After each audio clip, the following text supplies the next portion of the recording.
আলহামদুলিল্লাহি রব্বিল আলামিন ওয়াসসালাতু ওয়াসসালামু আলা সাইয়্যিদিল মুরসালিন আম্মা বা'দ ফাআউযু বিল্লাহি মিনাশ শাইতানির রাজীম বিসমিল্লাহির রহমানির রহিম আসসালাতু ওয়াসসালামু আলাইকা ইয়া রাসূলাল্লাহ ওয়া আলা আলিকা ওয়া আসহাবিকা ইয়া হাবিবাল্লাহ আসসালাতু ওয়াসসালামু আলাইকা ইয়া নবিয়াল্লাহ ওয়া আলা আলিকা ওয়া আসহাবিকা ইয়া নূরাল্লাহ। মাদানী চ্যানেলের দর্শক, অনুষ্ঠান শানে নজুলে আপনাদের স্বাগতম জানাচ্ছে। আল্লাহ করিম রব্বুল ইজ্জত জাল্লা ওয়া আলা আমাদের সকলকে কুরআনে মাজিদ ফুরকানে হামিদের সুন্দর শিক্ষাসমূহের উপরে জীবন অতিবাহিত করার তৌফিক দান করুন। আমাদের প্রিয় নবী সাল্লাল্লাহু আলাইহি ওয়া আলিহি ওয়াসাল্লামের যাতে আকদাসের উপরে দরুদ পড়ার অধিক হারে ফজিলত এবং বরকত রয়েছে। কুরআনে আল্লাহ নিজেই ইরশাদ করেন, ইন্নাল্লাহা ওয়া মালাইকাতাহু ইউসাল্লুনা আলান নবী, নিঃসন্দেহে আল্লাহ আর উনার ফেরেশতাগণ দরুদ পাঠ করেন সে গায়বের সংবাদদাতা নবীর উপর।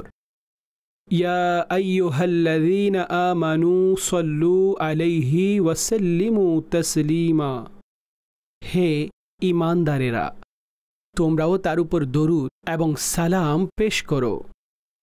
এই আয়াতে মুবারকার মধ্যে আল্লাহ রব্বুল আলামিন মোমেনদের জন্য বিশেষ হুকুম ইরশাদ করেছেন, আর মোমেনদের হুকুম দেওয়ার আগেই এটি ইরশাদ করেছেন যে নিঃসন্দেহে আল্লাহ দরুদ পাঠ করেন, ওনার ফেরেশতারা দরুদ পাঠ করেন সেই গায়বের সংবাদদাতা নবীর উপর।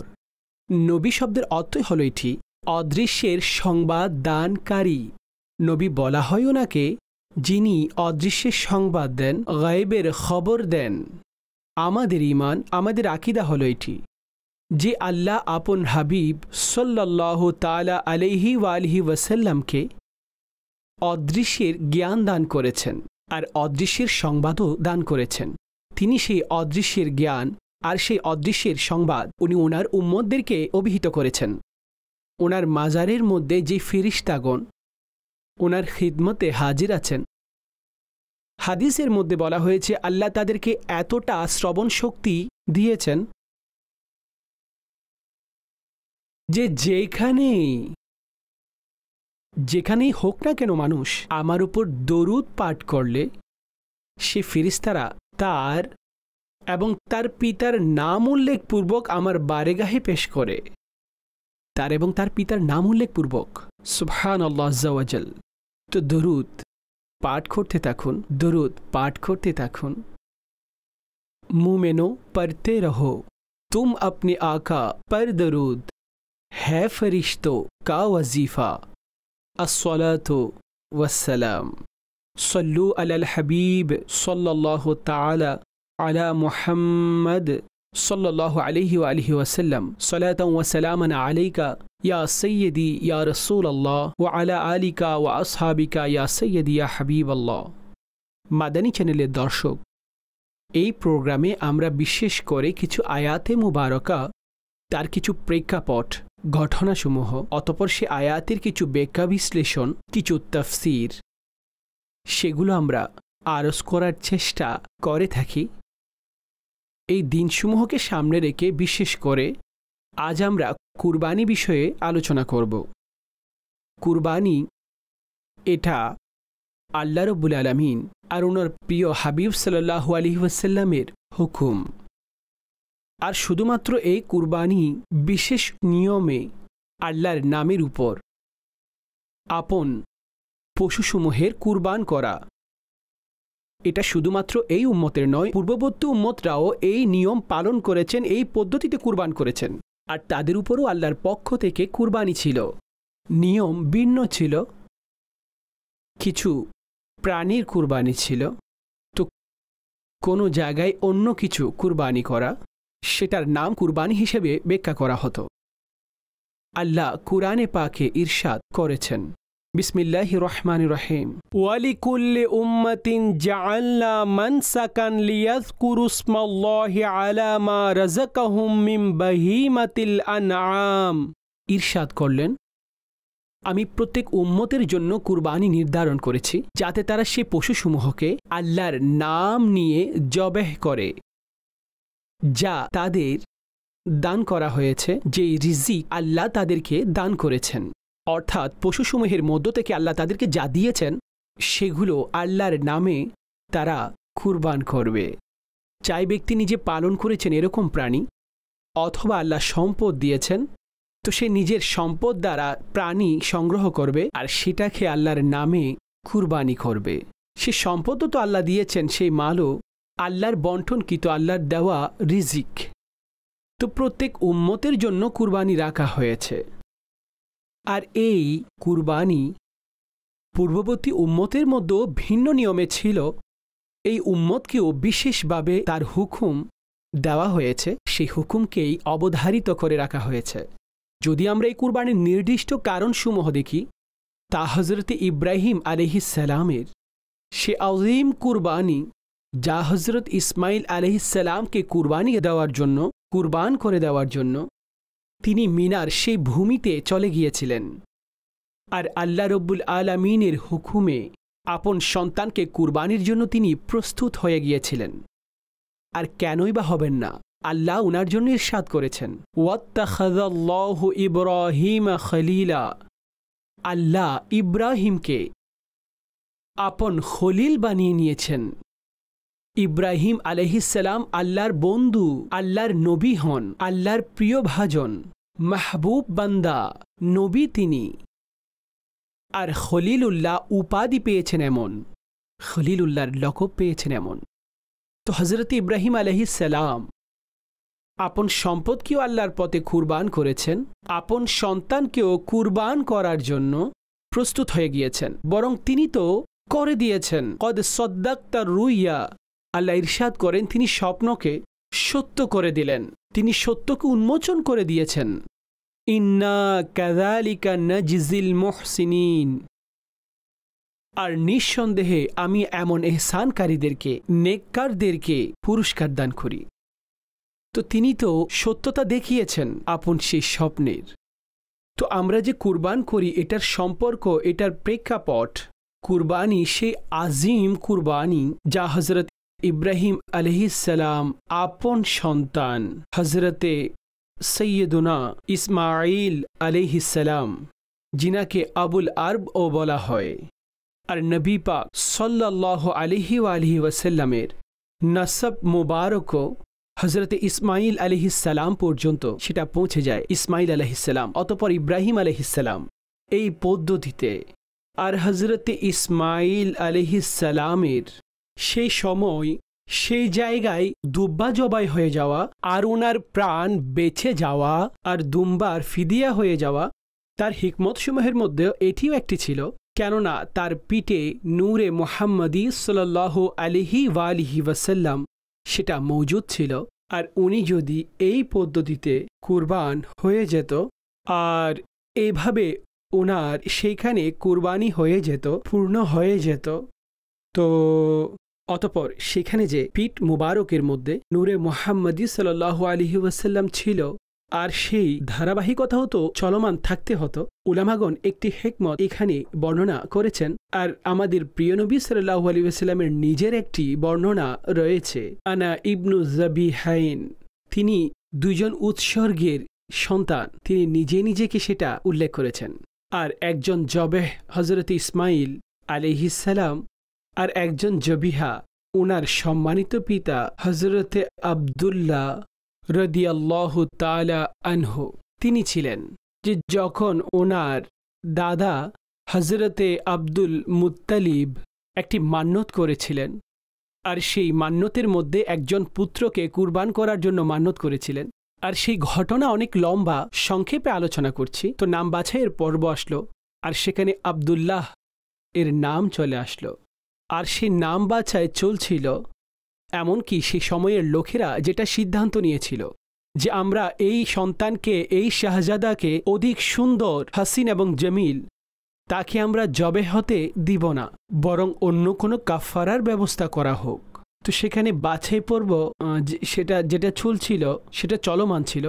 অতঃপর 10টি করে উটকে আলাদা করা হলো, অতপর 6টি উট সেগুলো কুরবান করা হলো, আর হজরতে আবদুল্লাহকে জবেহ থেকে বাঁচিয়ে নেওয়া হলো। তো এই কারণে হুজুর সাল্লাল্লাহু আলাইহি ওয়াসাল্লাম ওনার এই যে রেওয়ায়ত, তার মধ্যে উনি বললেন, দুজন জবিহার আমি সন্তান, আর ওনারাই সেই দুজন জবিহা। আর এটাই যখন নবী পাক আলাইহিস সালাতু ওয়াস সালামকে জিজ্ঞেস করা হলো, মা হাযিল আযাহি, ইরশাদ করলেন, সুন্নতু আবিকুম ইব্রাহিম, তোমাদের পিতা ইব্রাহিম আলাইহিস সালাম ওনার এটা সুন্নাত। আর ওনাকেও আবুল আর ওনাকেও বলা হয়ে থাকে, আর এটা ওনার সুন্নাত। এই ভিত্তিতে ওনাকে বলা হয়েছে তোমাদের পিতা, অর্থাৎ ইব্রাহিম আলাইহিস সালামের এই পদ্ধতি। তো সাহাবা জিজ্ঞেস করলো, মালানা ফিহা ইয়া রাসূলুল্লাহ সাল্লাল্লাহু আলাইহি ওয়াসাল্লাম, অতঃপর আমাদের জন্য এখানে কি রয়েছে? ইরশাদ করলেন, লিকুল্লি শারাতিন হাসানা, প্রত্যেক জানুয়ারের পশমের বিনিময়ে আল্লাহ তোমাদেরকে নেকি দান করবেন, প্রত্যেক পশমের বিনিময়ে তোমাদের নেকিসমূহ দান করবেন। তো ইব্রাহিম আলাইহিস সালাম থেকে এই কুরবানির এই প্রেক্ষাপট এবং এভাবে সম্পর্ক। কিন্তু তার আগেও কুরবানির দৃশ্য মজুদ ছিল। হযরত আদম আলাইহিস সালামের 2 সন্তানের মধ্যে কুরবানির একটি ঘটনা হয়েছিল। হযরত আদম আলাইহিস সালামের সন্তানদের বিষয়টি যখন হয়েছিল, তো একজন পুত্র এবং একজন কন্যা এভাবে জন্মলাভ করত, অর্থাৎ প্রতিবারে 2 জন জন্মগ্রহণ করত, পুত্রও হতো, সাথে একটি কন্যাও হতো। হযরতে আদম আলাইহিস সালামের 2 জন সন্তানের মধ্যে একটি কুরবানির ঘটনা সংঘটিত হয়েছিল, কেননা ওনার সন্তানদের মধ্যে নিয়ম এটি ছিল যে প্রত্যেকবার একজন কন্যা এবং একজন পুত্র জন্মলাভ করত, অতঃপর এভাবে যখন দ্বিতীয়বার জন্ম দিতেন তখন একজন পুত্র এবং একজন কন্যা। এভাবে যে প্রথম সন্তান জন্মলাভ করত, পরবর্তীতে জন্মলাভ করা কন্যার সাথে তার বিবাহ হতো, আর যে সন্তান পরে তার সাথে প্রথম কন্যার সাথে বিবাহ হতো। অর্থাৎ মূলত ওনার শরীয়তের মধ্যে এটা জায়েজ ছিল, আমাদের শরীয়তে এটা নিষেধাজ্ঞা করে দেওয়া হয়েছে। আর এভাবেই আল্লাহ রাব্বুল আলামিন একটি মানুষের ভবিষ্যতের যে বংশ পরম্পরা, তার এই নির্দিষ্ট পদ্ধতি সে উম্মত পর্যন্ত, আর হযরত আদম আলাইহিস সালাম ওনাকে এটা বর্ণনা করে দেওয়া হয়েছে। ওনার সে আপন সন্তানদের মধ্যে এইভাবে, অর্থাৎ প্রথম যে সন্তান জন্মলাভ করেছে তার সাথে বিবাহের হুকুম দেওয়া হয়েছে, পরবর্তী যে কন্যা জন্মলাভ করেছে তার সাথে, আর পরবর্তীতে যে সন্তান জন্মলাভ করেছে তার প্রথম জন্ম হওয়া কন্যার সাথে। কিন্তু কাবিল ওনার যে সন্তান ছিল, সে বলল যে না, আমি তাকেই বিয়ে করব যে আমার সাথে জন্মলাভ করেছে। নিষেধ করা হলো যে সে তো তোমার এই বিবেচনায় বোন, আর তার বিবাহ এই দিক থেকে তোমার জন্য হারাম। কিন্তু সে এটা অস্বীকার করতে লাগলো। হযরত আদম আলাইহিস সালাম তাদেরকে হুকুম দিলেন যে তোমরা দুজনে কুরবানি পেশ করো। আল্লাহ কার কুরবানিকে কবুল করবেন? যে যার কুরবানি কবুল হবে তার বিবাহ তার সাথে করিয়ে দেওয়া হবে। এটা এক প্রকার তাকে বোঝানোর জন্য আদম আলাইহিস সালাম হুকুম দিলেন। এখন একদিকে ছিল কাবিল, আর অন্যদিকে যে তার ভাই যাকে শহীদ করা হয়েছে তার নাম ছিল হাবিল। হাবিলের শুরুতে হা রয়েছে, অর্থাৎ যদি আপনি এই বিবেচনায় মনে রাখতে চান যে অর্থাৎ হালাক হওয়া, এই বিবেচনায় আপনি এটা কিভাবে মুখস্থ করতে পারেন, কাবিল অর্থাৎ যে কাতিল ছিল, কফ রয়েছে শুরুতে, কাতিল।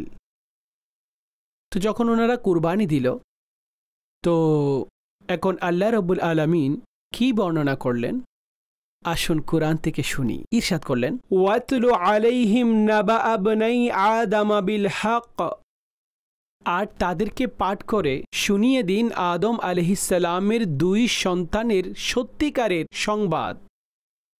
ইদ قربا قربانا فتقبل من أحدهما ولم يتقبل من الآخر।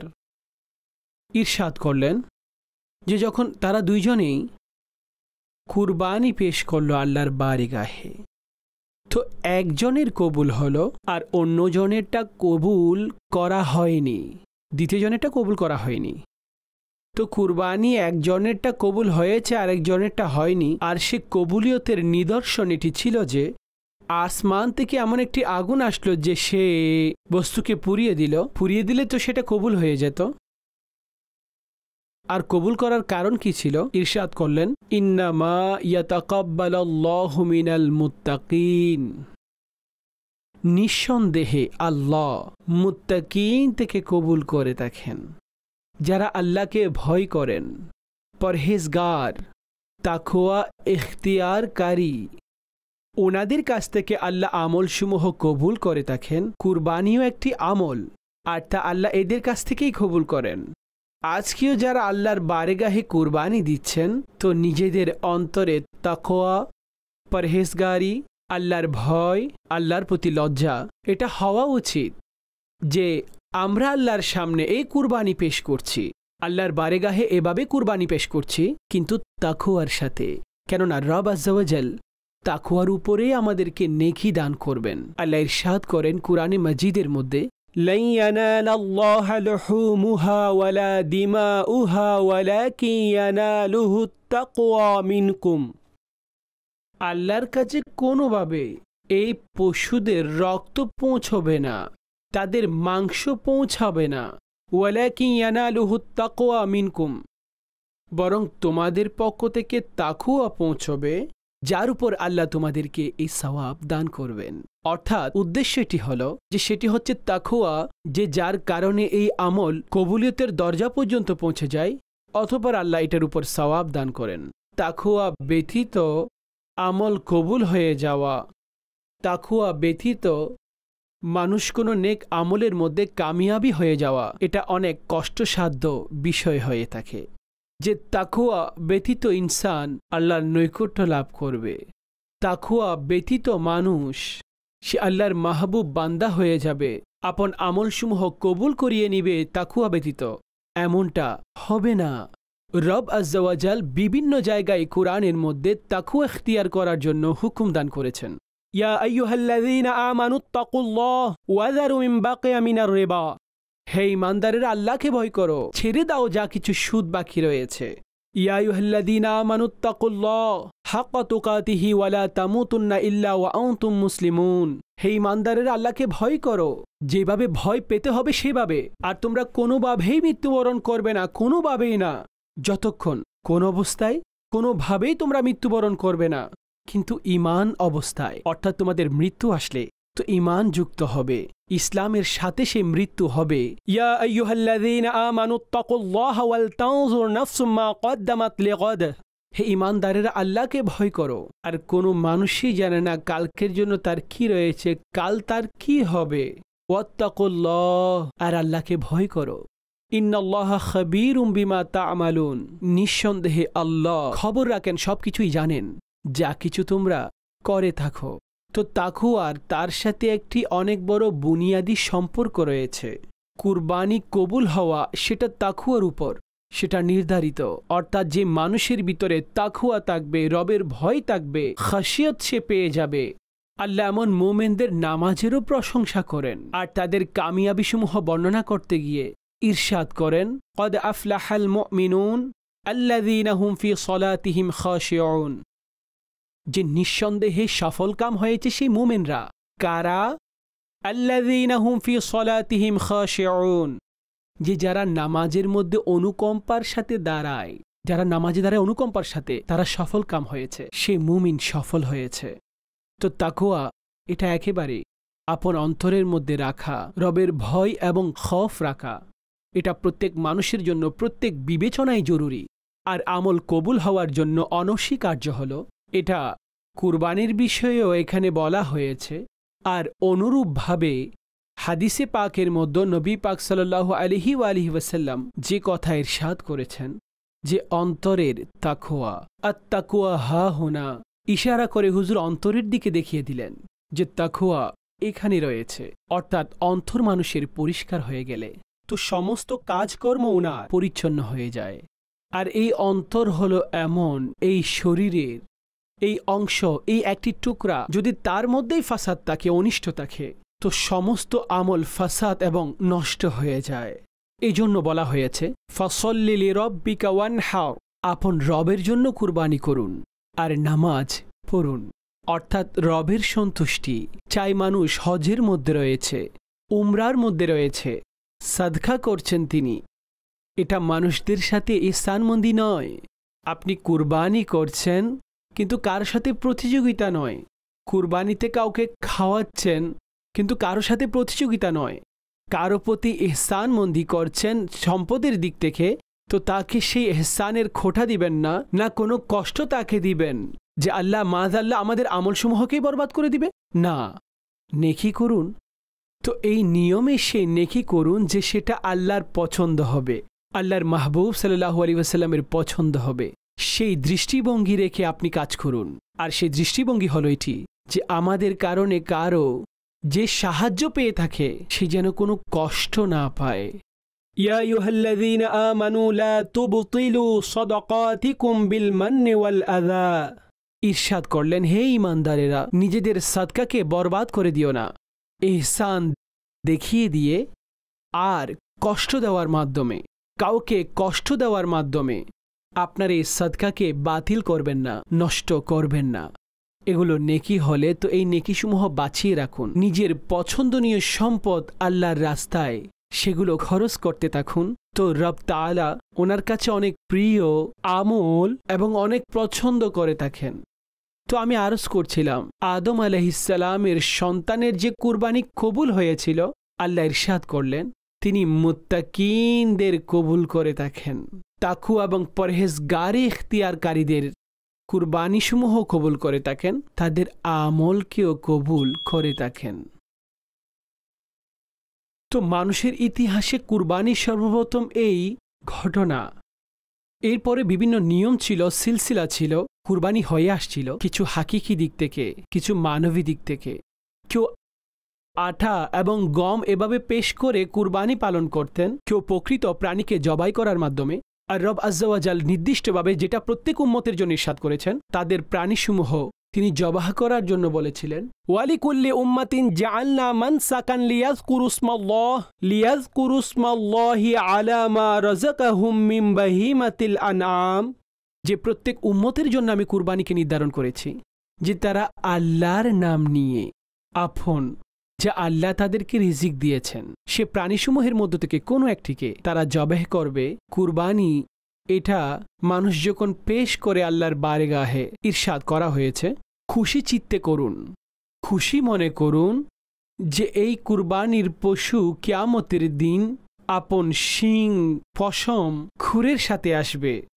আর এটা আমাদের নামায়ে আমলের মধ্যে আমাদের আমলসমূহ বাড়িয়ে দেওয়ার ক্ষেত্রে তারা অনেক কাজে আসবে। এগুলো কিয়ামতের দিন পুল সিরাতের উপরে মানুষের জন্য, মুসলমানদের জন্য সাওয়ারি হয়ে যাবে। আর আনন্দ চিত্তে যতটুকু আপনার সম্পদ খরচ করবেন, ভালো নিয়তে কুরবানি করতে হবে, কাউকে দেখানোর জন্য হতে পারবে না। সেখানে যেন কোনো রিয়ার সম্ভাবনাও না আসে, শুধুমাত্র আল্লাহর সন্তুষ্টির জন্য যে আল্লাহ আপনি সম্পদ দিয়েছেন, আপনার রাস্তায় আমি খরচ করছি, আর আপনার ওই সম্পদগুলো আপনার দেওয়া হতে আপনার হুকুমের কারণে, আপনার প্রিয় হাবিবের হুকুমের কারণে এগুলোকে খরচ করছি। অনেক সময় যখন এভাবে সুযোগ আসে, অনেক লোক এদিক সেদিকের কথা চিন্তা করতে থাকে যে অবস্থা এমন, এখন কুরবানি এই অবস্থায় নাই করি, কেন আমরা কুরবানি করি, এবছর না করলে তো কি হয়ে যাবে, কোনো এমন কাউকে সাহায্য করব, কাউকে টাকা দিয়ে দিব। না আমার ভাইয়েরা, এটা শয়তানি চিন্তা। আর এমন অনেক লোক রয়েছে যারা এভাবে শয়তানি চিন্তা করে মানুষের মস্তিষ্কে সেটা ঢালার জন্য চেষ্টা করে থাকে। আপনি তাদের কথাবার্তা শুনলে, যে যাদের আলোচনা শোনার পরে দ্বীনের আহকাম সমূহ অথবা আম্বিয়ায়ে কেরাম, সাহাবায়ে কেরাম, আউলিয়ায়ে ইজাম, ওনাদের জন্য অন্তরের মধ্যে মহাব্বতের সৃষ্টি হলে তাদের আলোচনা শুনুন। আর তাদের আলোচনা একেবারেই শুনবেন না যে যারা দ্বীনের আহকামের ব্যাপারে মাযআল্লাহ অন্তরের মধ্যে কোনো ধরনের এমন নেগেটিভ সেই চিন্তার সৃষ্টি হবে। তো এই জন্য কুরবানি আনন্দ চিত্তে করতে হবে, আল্লাহর হুকুমের উপর করবেন। আমাদের রব জানেন, খবর রাখেন, আর রব যা আগে হয়েছে সেগুলোও জানেন, পরে যা হবে সেটাও জানেন।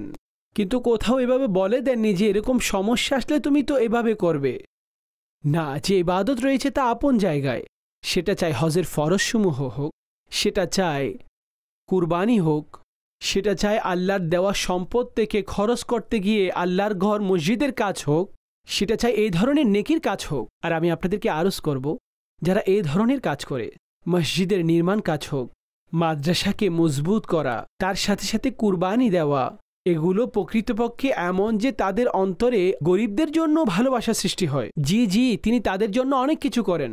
আর এগুলো এমন লোকেরাই করেন যারা এই ধরনের নেকি মসজিদ নির্মাণের মতো নেকির কাজ করতে থাকে, আর বাকিরা কথা বলে কাজ করে না। কথা অনেক বলবে, আর তাদেরকে এভাবে বলুন যে আপনি একটু তালিকাটা দিন আপনি কিভাবে গরিবদেরকে সহযোগিতা করেছেন। তারা দিতে অক্ষম হয়ে যাবে। আপন লাক্সারি জীবন, লাক্সারি স্টাইল, এই সব কিছুই বরাবর রাখবে, আর আঙ্গুল দিনদারদের উপরে তুলবে, আঙ্গুল দিনের আমলকারীদের উপরে তুলবে। তো এই জন্য যখন উদ্দেশ্য সওয়াব হবে, তো এখানে সওয়াব এভাবেই হয়ে থাকে যা আল্লাহ রসুল সাল্লাল্লাহু আলাইহি ওয়াসাল্লাম ইরশাদ করে দিয়েছেন যে ইয়ৌমে নহর 10 জিলহজ আল্লাহর কাছে ইরাকাতুদ্দম অর্থাৎ রক্ত প্রবাহের চেয়ে কোনো আমল এত বেশি প্রিয় নয়, কোনো এমন টাকা এমন প্রিয় নয় যে যা এই রক্ত প্রবাহের মধ্যে অর্থাৎ কুরবানির মধ্যে যা খরচ হয়ে থাকে তার চেয়ে বেশি অন্য কোনো কাজের মধ্যে যা খরচ করা হয় সেটা প্রিয় হবে না। এই আমলটাই মাহবুব হয়ে থাকে, এই আমলটাই মাহবুব। তো এই জন্য কুরবানি আমরা কারো কথার উপরে ছেড়ে দিব না, ছাড়ব না। আনন্দ চিত্তে আল্লাহর বারগাহে পশুসমূহ কুরবানি করব। আচ্ছা, পশুর কুরবানি এটার দ্বারা কি সহযোগিতা হয় না? অবশ্যই হয়ে থাকে সাহায্য, এটাও সাহায্য। পশুসমূহ কুরবান করার মাধ্যমেও গরিবদের অনেক দিক থেকে সহযোগিতা হয়ে থাকে। এই পশু পালনকারী অধিকাংশ, যাদের বেশিরভাগের বাসস্থান গ্রামে, যেগুলো সাধারণ শ্রেণীর প্রাণী হয়ে থাকে, যেগুলো সাধারণ গলি মহল্লা, এগুলো সাধারণ মানুষ নিয়ে থাকে, 60,000, 70,000, 80,000, 1 লাখের ভেতরে এটা সাধারণ এই ধরনের পশু থাকে যেগুলো সাধারণ মানুষ ক্রয় করে থাকে। আমি ক্যাটার ফার্ম এবং বড় বড় জানোয়ারদের কথা বলছি না, সেগুলো যদি আসে সেগুলো এক হিসাবে সেখান থেকে আসে, অথবা তারা সেই প্রাণীগুলোকে সৌন্দর্যকে রেখে সেগুলোকে সেভাবে পুরো বছর ধরে পালন করে এবং সেগুলোকে বিক্রি করে। কিন্তু এখানে আমি আরজ করতে চাচ্ছি যারা এভাবে কষ্ট করে সে প্রাণীগুলোকে পালন করে তাদের কাছ থেকে কেনা গরিবদের কি এভাবে সহযোগিতা হয় না? এই প্রাণীদেরকে, এগুলো লোডিং আনলোডিংকারীরা, গাড়িসমূহ যেগুলো প্রাণী নিয়ে শহরে চলে আসে, এগুলোর জন্য দায়িত্বরত, খাওয়ার যারা খাওয়ান, এগুলোর দেখাশোনাকারী, তারা কি লক্ষ কোটিপতি হয়ে থাকে? না, একজন সাধারণ শ্রেণীর মানুষ হয়ে থাকে। তো তাদের রোজগার এগুলোর সাথে অ্যাটাচ হয়ে থাকে। আচ্ছা, যারা মাংস বেচে, কসাইরা, যারা পশুদেরকে জবাই করে কাঠে মাংস বানায়, তাদের উপকার কি এতে নেই? আচ্ছা, সে সমস্ত লোক যারা পুরো বছর ধরে মাংস দেখতে পায় না, কুরবানিতে তারা মাংস পায়, খুশিও হয়, এটা কি গরিবদের জন্য সহযোগিতা নয়? এই বিবেচনায় এটা সহযোগিতা নয়? অবশ্যই সাহায্য। আর আমাদের শরীয়ত তো এভাবে হুকুম রেখেছেন যে মাংসের 3টা ভাগ করো, 1টি অংশ গরিবদের জন্য, 1/3 গরিবদের অংশ বর্ণনা করা হয়েছে। যদি কেউ এটা বন্টন নাও করে তো জায়েজ রয়েছে, গুনাহগার হবে না, কিন্তু শরীয়ত এটাকে যে নিয়মে বর্ণনা করেছেন সেই নিয়মে করা উচিত, চেষ্টা করা উচিত। এই মুস্তাহাবের উপরে আমল করুন। 3 অংশ এখানে, নিজেও খান 1টি অংশ, আত্মীয়দেরকেও দিন। এটাও তো গরিবদের সহযোগিতার জন্য একটি নিয়ম পদ্ধতি। এই কুরবানির পশুদের চামড়া রয়েছে, যাতে চামড়া তৈরি হয়, সে চামড়া থেকে কত বস্তু তৈরি হয়ে থাকে। তো এটা রোজগারকে কমিয়ে দেয় না, বরং রোজগারকে এটার মাধ্যমে বাড়িয়ে দেওয়া হয় আমার প্রিয় ভাইয়েরা। তো এই জন্য যে লোকেরা এই ধরনের সন্দেহ ঢেলে দেয়, তাদের ওয়াসওয়াসাসমূহ শয়তানি খেয়াল করে ঝেড়ে ফেলে দিন, আর আপনার দৃষ্টি আল্লাহ আর ওনার প্রিয় রাসূল সাল্লাল্লাহু আলাইহি ওয়াসাল্লামের হুকুমের দিকেই রাখুন, যে এটা তো আমার জন্য রবের হুকুম, আর আমি আল্লাহর সন্তুষ্টির জন্য আমার এই প্রাণীকে আল্লাহর নামে কুরবান করছি। মাদানী চ্যানেলের দর্শক, এটা কিছুটা ভিন্ন নিয়মে আমরা কুরবানির প্রেক্ষাপট এটা শ্রবণ করেছি, আর এই উম্মতের জন্য কি ফজিলত রয়েছে সেটা শুনেছি। আসুন শুনি সেই কোরআনী ওয়াকিয়াসমূহ, যা নির্দিষ্টভাবে হযরত ইব্রাহিম আলাইহিসসালাম ওনার সাথে এটা হয়েছিল। আর সংক্ষেপে আমরা সে আয়াতে মুবারকা, সেগুলোর তর্জমা আর সে ঘটনাসমূহেরও কিছুটা প্রেক্ষাপট সেগুলো শুনব। আল্লাহ রাব্বুল আলামিন কুরআনে পাকের মধ্যে ইরশাদ করেন,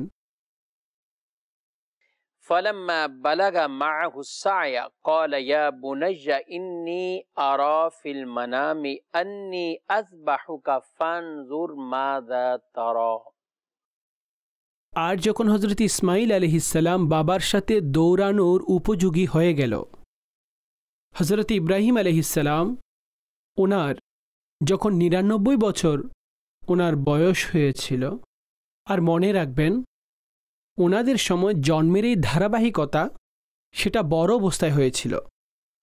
অতঃপর ৯৯ বছর যখন ওনার বয়স হলো, সে সময় এই স্বপ্ন উনি দেখলেন। আর সে স্বপ্ন একদিন, ২ দিন, অতঃপর তৃতীয় দিন। আর তার মধ্যে যখন উনি এটা দেখতে পেলেন যে আমি আমার সন্তানকেই জবাহ করছি, যে সন্তানকে তিনি দোয়া প্রার্থনার মাধ্যমে আল্লাহর কাছ থেকে চেয়ে নিয়েছিলেন আর আল্লাহ দান করেছিলেন, সে সন্তানের ব্যাপারে স্বপ্ন আসলো যে আমি তাকে জবাই করছি।